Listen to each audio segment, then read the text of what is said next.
बहुत ही खुशी की बात है दोस्तों, हमारे भोजपुरी के ऐसे सिंगर अवधेश प्रेमी यादव। जी हाँ, 2018 से लेकर 24 तक सबका रिकॉर्ड तोड़ डाला। जी हाँ, यही अवधेश प्रेमी है जो खेसारी पवन के पीछे छोड़ दिए थे।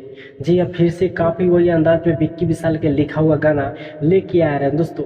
जी हाँ, जिस सॉन्ग का टाइटल था महादेव ह। जी हाँ दोस्तों, बता दें कि 22 नंबर पर ट्रेंडिंग पर ट्रेंड कर रहा था, जो कि विक्की विशाल के लिखा हुआ गाना। जी हाँ दोस्तों, अभी बात करें लाइक के तो लाइक 6,000 दोस्तों, और व्यू की बात करें तो 1,42,197 व्यू है। कल सुबह चढ़ाया गया था सॉन्ग को 6 बजे। ठीक है दोस्तों, ये विक्की विशाल के लिखा हुआ सॉन्ग है जो कि बहुत ही धमाल कर रहा है दोस्तों। ये काफ़ी वायरल हो रहा है दोस्तों। जी हाँ, ये विक्की विशाल के लिखा हुआ सॉन्ग है, अवधेश प्रेमी की आवाज़ में गाया गया है दोस्तों।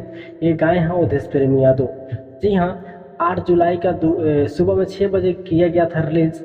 तो आप लोग जाइए और अवधेश प्रेमी ऑफिशियल चैनल के माध्यम से सुनिए। जी हाँ, तो चलिए मिलते हैं नेक्स्ट वीडियो में, तब तक के लिए दोस्तों बाय।